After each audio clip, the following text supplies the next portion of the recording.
Hello दोस्तों, मेरा नाम है पवन दारमोड़े। मैं हूं आपकी biology faculty and you all are welcome to Synergy classes. तो दोस्तों, आज हम ऐसे टॉपिक के बारे में बात करने वाले हैं जो टॉपिक बच्चे से लेके बूढ़े तक, चाहे वो बच्चा साइंस बैकग्राउंड का हो या ना हो, चाहे वो कॉमर्स का हो, आर्ट का हो, कोई भी फील्ड का हो, उसकी जुबा पे ये टॉपिक हमेशा रहता है। और टॉपिक का नाम है हार्ट। ठीक है, तो ये जो टॉपिक है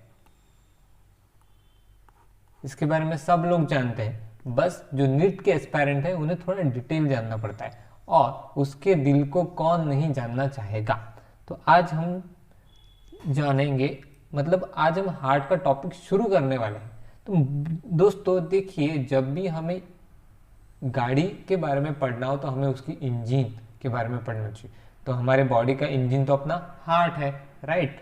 वैसे ही जब इंजन के बारे में पढ़े तब वो इंजन चलता किस पे, तो पेट्रोल पे, तो पेट्रोल के बारे में भी जानना चाहिए। वैसे भी जब हार्ट के बारे में पढ़ेंगे तो हम ब्लड के बारे में ज़रूर जानेंगे। ठीक है, तो सबसे पहले हम किसके बारे में जानने वाले हैं? ब्लड। तो आज का अपना टॉपिक का नाम क्या है? तो ब्लड इन वेन्स, या फिर आर्टरी भी आप बोल सकते हैं। चलिए शुरू करते हैं। तो देखिए, तो सबसे पहले तो आपको बॉडी कुछ ऐसे ही दिखेंगी। ये ह्यूमन बॉडी है, बेसिक ह्यूमन बॉडी का स्ट्रक्चर है। हाँ, भले ही सबके सिक्स पैक्स नहीं आते, लेकिन बॉडी आप मान सकते कि ऐसी ही होंगी। ठीक है, अगर अब मैं इस बॉडी का छिलका निकाल लूँ, छिलका इन द सेंस अगर मैं आउटर स्किन कवरिंग निकाल लूँ, तभी हमें वेन्स और आर्टरी दिखेंगी। तो देखिए कैसे दिखती है। ठीक है, तो अगर यहाँ पे बात करें तो ये ओवरऑल स्ट्रक्चर हो गया बॉडी का। ओके, ओवरऑल स्ट्रक्चर है कि वेन्स और आर्टरी कहाँ कहाँ तक रीच करती है वो दिखाया गया है।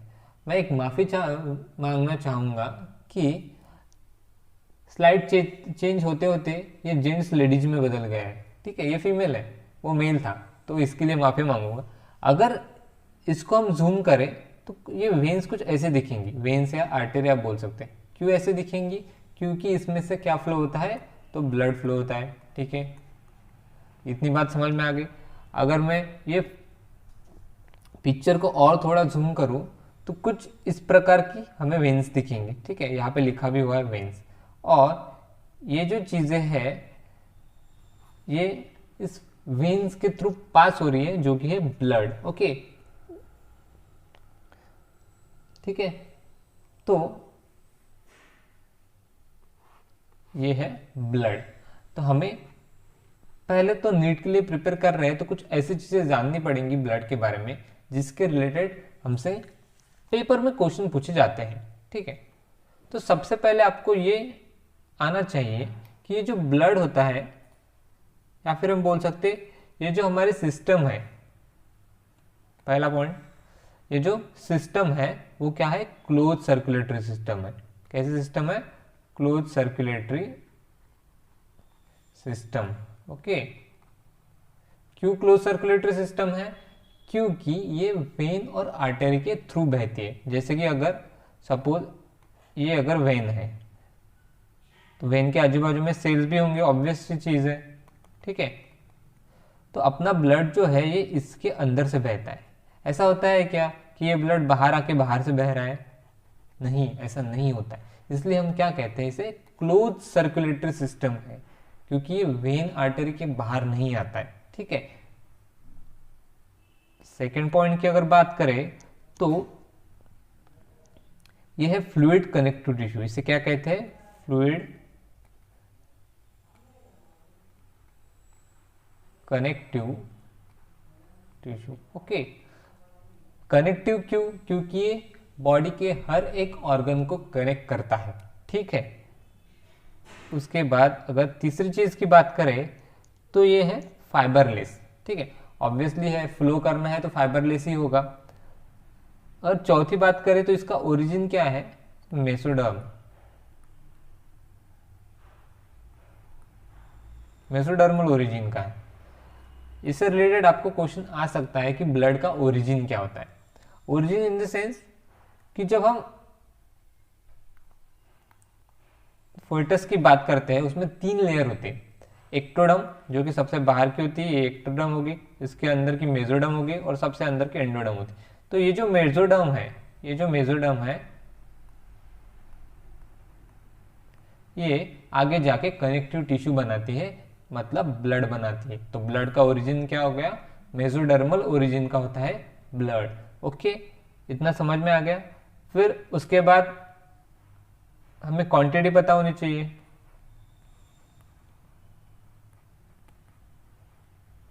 तो क्वांटिटी क्या होती है, मेल में होती है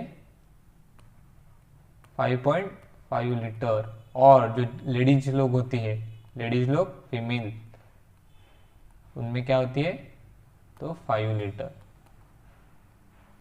अब यहाँ डिफरेंस क्यों है, फीमेल में आधा लीटर कम क्यों है, क्योंकि बच्चों फीमेल जो लेडीज लोग होती है उनको उनके बॉयफ्रेंड का, हस्बैंड का, उनका खून पीना भी तो पड़ता है ना, तो वो उनको उतना खून पीते आना चाहिए, इसलिए वो जो कि हाफ लीटर है वो कम दिया है भगवान ने। तो भगवान का ये वरदान है उनको, ठीक है, जो पार्ट था।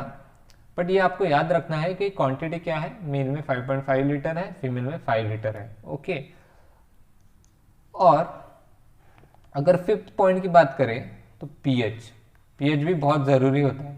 तो पीएच ये होता है 7.4। 7.4 मतलब क्या, तो ये थोड़ा अल्कलाइन होता है। ओके, स्लाइटली अल्कलाइन कह सकते हैं इसे, ठीक है। तो ब्लड के कुछ तो भी कंसेप्ट थे जो कि 4-5 पॉइंट में मैंने आपको बता दिए, आई होप आपको समझे होंगे। चलिए नेक्स्ट पे चलते हैं।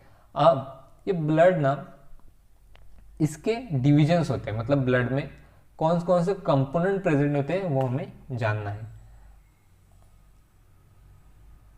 देखो दोस्तों, ये सारी चीज़ें आपको एनसीईआरटी के बुक में भी मिल जाएंगी पढ़ने के लिए, लेकिन वहाँ पे एज अ पैराग्राफ दिया हूँ तो वो थोड़ा डिफिकल्ट जाता है पढ़ने के लिए, इसलिए हम चार्ट वाइज करेंगे।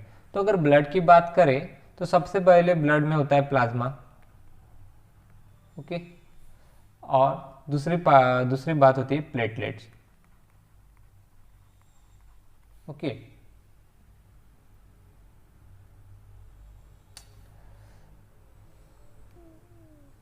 माफ कीजिएगा, एक मिनट, प्लेटलेट कहाँ से बीच में लिख दिया।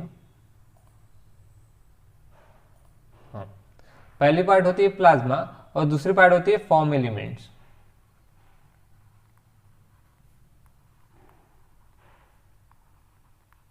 ओके, अब ये जो प्लाज्मा होता है ये होता है 45 नियर अबाउट 55%, मतलब आधे से ज्यादा पार्ट क्या होगा, तो प्लाज्मा का होगा। ओके, और जो ये फॉर्म एलिमेंट्स होते हैं ये होते हैं बचे हुए 45%। ओके,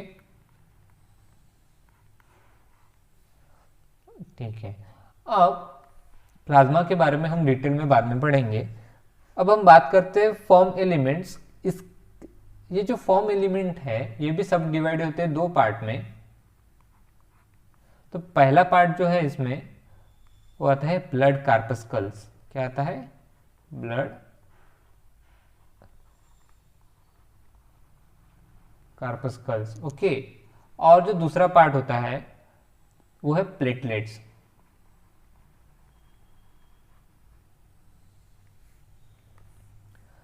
ये ब्लड कार्पस्कल में आते हैं RBC, that is red blood cell, और WBC, that is white blood cell. Red blood cell और व्हाइट ब्लड सेल। ओके, अब दोस्तों एक कंफ्यूजिंग चीज ऐसी है, जब भी हम 8, 9, 10 स्टैंडर्ड में ये सब्जेक्ट पढ़ते हैं, ये टॉपिक पढ़ते हैं, तो हमें बताया जाता है कि platelet is also a cell. But दोस्तों प्लेटलेट सेल नहीं होता है, दो ही टाइप के सेल होते हैं, आरबीसी और WBC, that is red blood cell, white blood cell. Platelet is a cell fibre like structure, but ये सेल नहीं होता है, ये एक फ्रैगमेंट होता है सेल का, ठीक है। तो अगर आपको ऐसा क्वेश्चन आए कि which of the following is a cell, और उसमें आरबीसी, डब्ल्यूबीसी, प्लेटलेट और 1 और 2 ऐसा दिया होगा तो मार्क करेंगे 1 और 2। प्लेटलेट सेल नहीं होता है, ये आपको याद रखना है, ठीक है।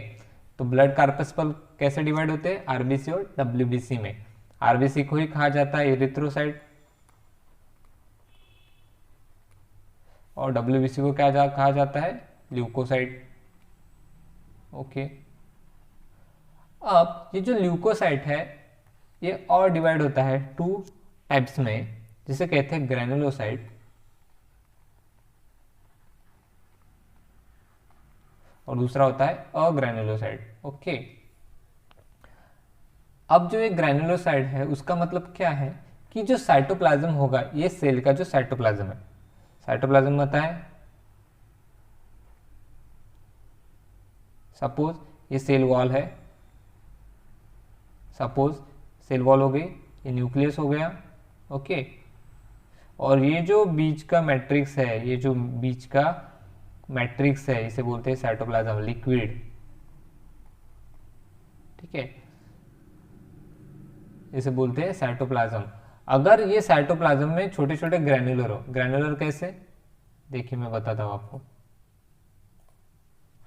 अगर इसमें ऐसे छोटे छोटे ग्रैन्युलर्स हो, ग्रैन्यूल्स हो, दाने, तो इसे कहते हैं ग्रैन्युलोसाइट। और अगर ऐसा नहीं है तो इसे कहते हैं अग्रैन्युलोसाइट। ओके, समझा।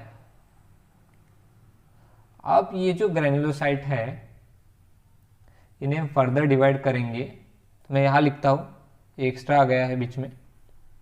तो ग्रैन्युलोसाइट में होते हैं न्यूट्रोफिल,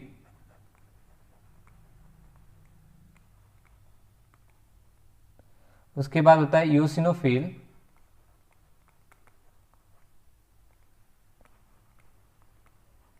और बेसोफिल। ओके, ये सारी चीजें हम डिटेल में पढ़ने वाले हैं आगे। और जो अग्रैनुलोसाइट होता है उसमें होता है मोनोसाइट, ओके, और लिम्फोसाइट। ठीक है, अब ये जो लिम्फोसाइट है ये सब डिवाइड होते हैं टी लिम्फोसाइट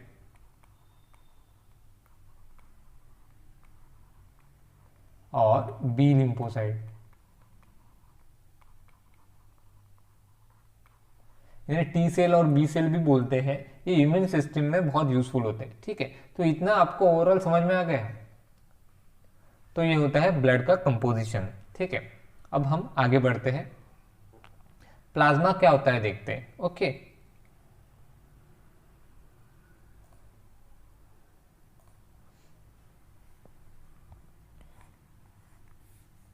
तो सबसे पहले तो आपको पता है 55% ब्लड का प्लाज्मा होता है। ओके, अब हमें प्लाज्मा के बारे में कुछ चीज़ें पढ़नी होगी, जैसे कि हमने ब्लड के बारे में पढ़ा था। तो सबसे पहले इसका पीएच क्या होता है, तो ये होता है अल्कलाइन। ओके, मतलब 7 के ऊपर इसका स्लाइटली अल्कलाइन होता है, थोड़ा सा ऊपर होता है 7 के।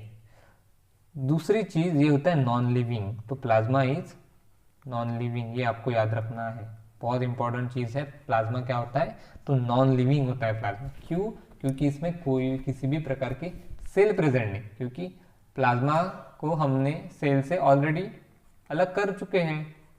फॉर्म सेल और प्लाज्मा ये अलग अलग बात है, इसलिए ये नॉन लिविंग होता है। उसके साथ ही ये इंटरसेलुलर होता है। अगर ब्लड इंटरसेलुलर है तो प्लाज्मा भी इंटरसेलुलर ही होगा। ओके, चलिए, तो प्लाज्मा में कौन कौन सी चीजें आती है वो हमें जानना है। सबसे पहले आता है वाटर। 90 to 92% वाटर होता है प्लाज्मा में। ओके, तो ब्लड में वाटर होगा क्या, तो हाँ, क्यों, क्योंकि प्लाज्मा तो ब्लड का ही कंपोनेंट है। तो जब प्लाज्मा में वाटर है तो ऑब्वियस चीज है ब्लड में भी वाटर होगा। तो ये जो 90 to 92% वाटर है, ये 55% का है, ये आपको याद रखना है। ये 90 to 90% किसका है, ये 55% प्लाज्मा का है, ब्लड का नहीं है। ब्लड का 90 to 90% वाटर है क्या, नहीं, ये 90 to 92% वाटर किसका है, प्लाज्मा का, ये याद रखना है। उसके बाद यहाँ पे मिनरल्स होते हैं, minerals in the sense sodium, iron, magnesium, ये सारी चीज़ें। कैल्शियम हो गया, ये सारी चीज़ें इन्हें बोलते हैं मिनरल्स। उसमें कुछ अदर एलिमेंट्स भी होते हैं। ओके, अदर एलिमेंट जैसे हार्मोन हो गया, क्योंकि हार्मोन ब्लड के थ्रू ही पास होता है, इसलिए। फिर इनऑर्गेनिक सब्सटेंस हो गए,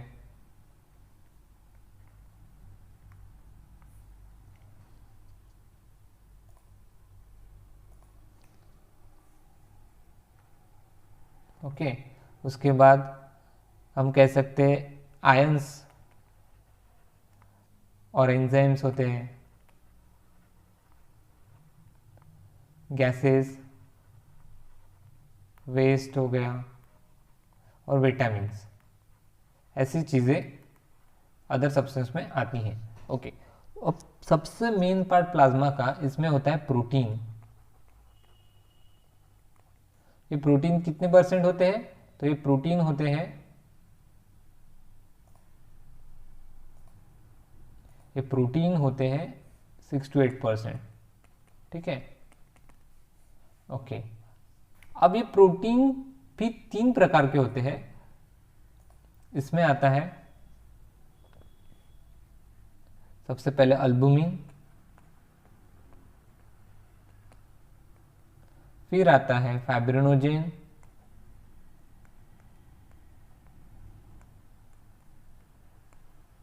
और सबसे लास्ट में आता है ग्लोबुलिन। ओके, तो ये होता है प्लाज्मा। अब दोस्तों, प्लाज्मा क्या होता है? प्लाज्मा होता है स्ट्रॉ कलर्ड। क्यों स्ट्रॉ कलर क्यों होता है? क्योंकि ब्लड का जो रेड कलर है वो आरबीसी की वजह से आता है। ठीक है, बट हमें पता है प्लाज्मा में आरबीसी होता है क्या? नहीं, क्योंकि जो भी फॉर्म एलिमेंट्स है वो तो हमने निकाल लिए ना, अभी ये बचा सिर्फ प्लाज्मा है। ठीक है, तो प्लाज्मा ये कभी भी रेड कलर का नहीं होता क्योंकि उसमें आरबीसी प्रेजेंट नहीं होता। ठीक है, प्लाज्मा कैसे कलर का होगा? स्ट्रॉ कलर का।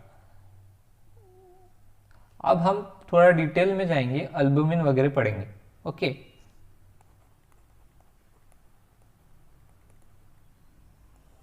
तो सबसे ज़्यादा जो प्रोटीन प्लाज्मा में प्रेजेंट होता है उसमें सबसे ज़्यादा क्वांटिटी अल्बुमिन की होती है। ठीक है, मोस्ट एबंडेंट। उसके साथ इसका एक क्या कर सकते फंक्शन है, वो फंक्शन क्या है? तो ऑस्मोटिक, सॉरी स्पेलिंग गलत हो गया, फंक्शन क्या है? फंक्शन है ये ऑस्मोटिक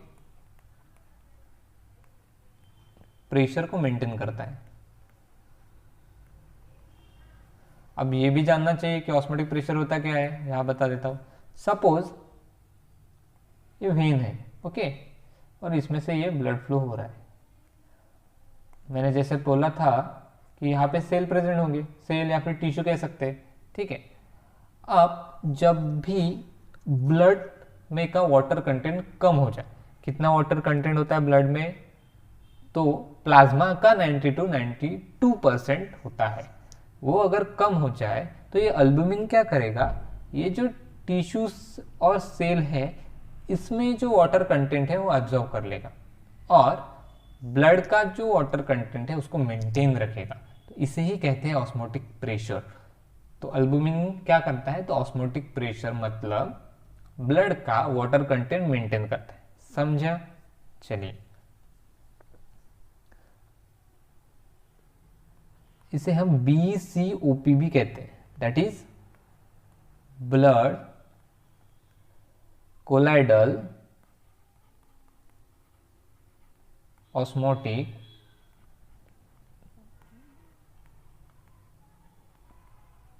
प्रेशर। ओके,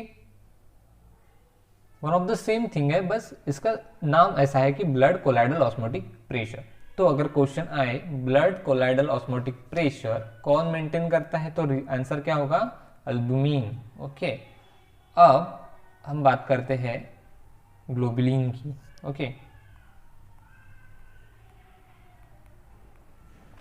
हम बात करते हैं ग्लोबुलिन की। तो यहाँ पे अल्फा, बीटा और गामा ऐसे 3 ग्लोबुलिन प्रेजेंट होते हैं। इसका फंक्शन होता है इम्यून सिस्टम को मेंटेन करना। ये सब डिटेल में हम बाद में पढ़ेंगे। ओके, अभी हम बेसिक ब्लड में क्या होता है वो सब जान रहे हैं, तो वही जानेंगे। ये सब चीज़ें हम बाद में पढ़ेंगे। जब इम्यून सिस्टम पढ़ेंगे तो ग्लोबुलिन, आईजीजी, आईजीएम, आईजीए, ये सब क्या होता है वो पढ़ेंगे। उसके बाद है फाइब्रिनोजेन। ये क्या करता है, तो ये क्लोटिंग प्रोटीन है। ओके, जब भी किसी को चोट लगे तो उसमें से खून बहता है, राइट, बट कुछ टाइम बाद वो खून बहना बंद हो जाता है। तो उसका रीजन क्या है, तो ये प्रोटीन फाइब्रिनोजेन, वो भी हम बाद में पढ़ेंगे। तो अब तक जितना मैंने पढ़ा है वो समझ में आया सब? चलिए, बहुत अच्छी बात है। अगर थोड़ा भी कंफ्यूजन हो प्लीज़ कमेंट सेक्शन में आप क्वेश्चन लिख दीजिए, मैं आंसर कर दूंगा।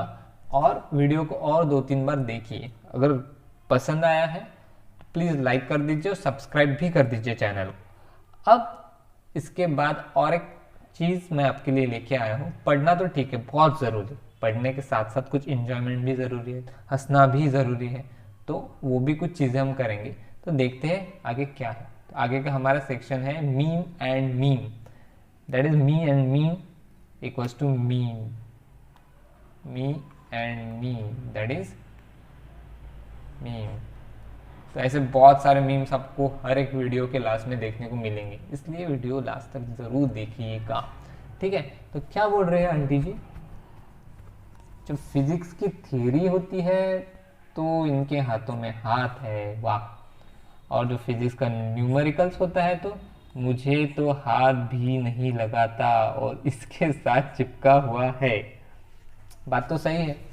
तो ऐसे कौन से बच्चे हैं जिन्हें फिजिक्स के न्यूमेरिकल बिल्कुल पसंद नहीं आते?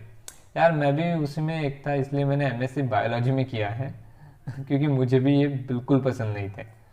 हाँ, थ्योरी मैं कर लेता था, अच्छी खासी थी मेरी थ्योरी, बट नहीं। और ये आंटी जी नाक क्यों फुला रही है? चलिए दूसरी मेम्स दिखते हैं क्या बोलती है। हाँ, बस इतना पढ़ लो फिर तो मज़े ही मज़े हैं भाई। ये बुक को यहाँ तक भी लेके जा, तू यहाँ तक भी लेके जा, कोई मज़े नहीं है ज़िंदगी के। ज़िंदगी के मज़े है अप टू 10th स्टैंडर्ड, उसके बाद ज़िंदगी जी फॉर है, ठीक है। तो एवरी मोमेंट को एंजॉय करना सीखो। ऐसा कोई ये नहीं है कि इसके बाद मज़े है, ऐसा कुछ नहीं होता है। ये बुक सारी पढ़नी पड़ेंगी आपको। हाँ, तो आत्माराम भिड़े क्या बोल रहे हैं, मेरी बेटी डॉक्टर बनेगी, ठीक है। मम्मी बोल रही है नहीं मेरी बेटी इंजीनियर बनेगी। बेटी क्या बोल रही है, बेटी बोल रही है बाबू तुम रिप्लाई नहीं करोगे तो मैं जहर खा लूँगी। वाह दीदी वाह, मज़ा आ गया। तो बेटी बोल रही है बाबू नहीं Tappu,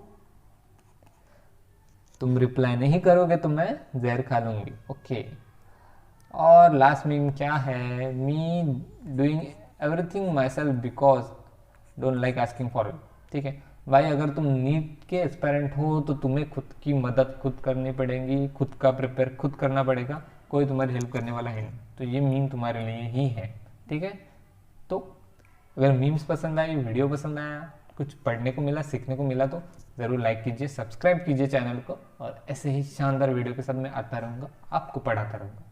thank you so much, bye bye, take care, good bye.